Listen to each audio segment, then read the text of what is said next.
ইতালির রোম সহ ইউরোপের বিভিন্ন দেশে প্রবাসী নারীরা অর্জন করেছেন অভাবনীয় সাফল্য।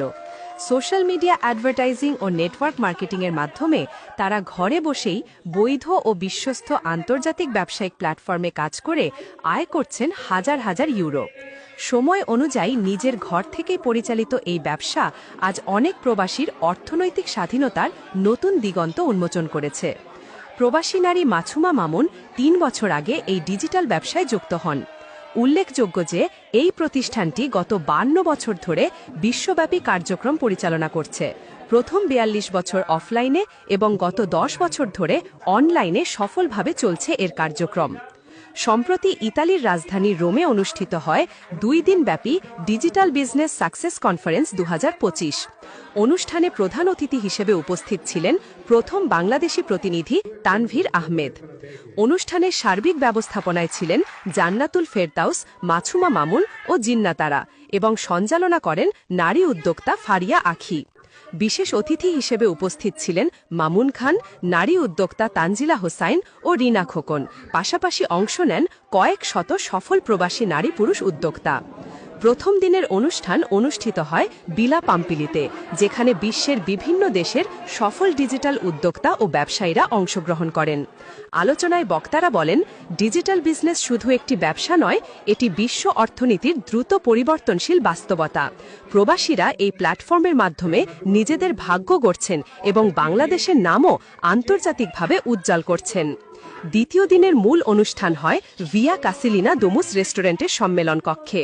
বক্তারা আরও বলেন, ডিজিটাল বিজনেস একটি আন্তর্জাতিকভাবে নিবন্ধিত, স্বচ্ছ ও বৈধ প্ল্যাটফর্ম।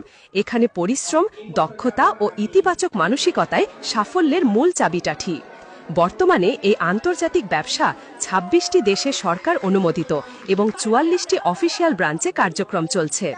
বিশ্বজুড়ে প্রায় ২,৬৫,০০০-এরও বেশি মানুষ এই ব্যবসার সঙ্গে যুক্ত, যার মধ্যে ২,০০০-এরও বেশি বাংলাদেশি সদস্য রয়েছেন এবং এদের বড় একটি অংশ সফল প্রবাসী নারী উদ্যোক্তা। বিশেষত ইউরোপে প্রবাসী নারীদের সাফল্য সবচেয়ে বেশি দৃশ্যমান, যা প্রমাণ করে ডিজিটাল বিজনেস কেবল আয়ের মাধ্যম নয়, এটি প্রবাসী নারীদের আত্মনির্ভরতা ও ক্ষমতায়নের এক অনন্য দৃষ্টান্ত। এখন আমাদের প্রায় ২,০০০-এর মতো বাংলাদেশি ওয়ার্ল্ড ওয়াইড করতেছে।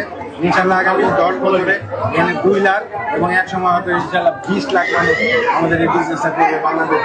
ইনশাল্লাহ এখানে কোনো ক্ষতি হওয়ার সম্ভাবনা আছে? ক্ষতি হওয়ার কোনো সম্ভাবনা নেই, একদম জিরো ক্ষতি হওয়ার সম্ভাবনা। এই ব্যাপারে কোনো সমস্যা নেই, কিন্তু আপনার বিজনেসটা করতে হবে। বিজনেসটা শুরু করলে যে আপনি সাকসেসফুল হয়ে যাবেন এরকম কোনো গ্যারান্টি নেই, কারণ এখানে আপনার বিজনেসটা জয়েন করার পর বিজনেসটা আপনার নিজেরটা নিজের করতে হবে। আমাদের সিস্টেম, আমাদের প্ল্যাটফর্ম এখানে হেল্প করবে, বাট বিজনেসের যে কাজগুলো, যে ডেডিকেশন, কনসিস্টেন্সি, এই জিনিসগুলো আপনার নিজেরটা নিজের করতে হবে। তাহলে ইনশাল্লাহ সাকসেসফুল হয়ে যাবে, নাহলে কিন্তু সাকসেসফুল হতে হবে। আর সাকসেসফুল না হলে তাকে দোষ দিতে হবে। আমরা কিছু একটা খুঁজছিলাম, যার কারণে আমি এই বিজনেসটা যখন আমি পাই তখন আমার কাছে মনে হচ্ছে আমার জন্য পুরোপুরি সুইটেবল একটা জিনিস। কারণ আমি এটা ঘরে করতে পারবো, আমার কোনো ল্যাঙ্গুয়েজ ব্যারিয়ার নাই, আমি যে কোনো সময় করতে পারছি, আমার বাচ্চাকে দেখার পাশাপাশি, এবং বিজনেসটা যেহেতু গ্লোবাল, তো আমি যে কোনো জায়গা থেকে করতে পারছি। আমি রিসেন্টলি বাংলাদেশে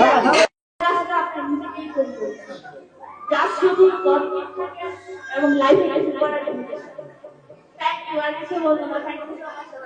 সাকসেসফুল ভাবে এই বিজনেসটা রান করছি এবং আমি একটা 6 ফিগার ইনকাম করি এবং আমার হাজবেন্ড আমার সাথে বিজনেস করছে।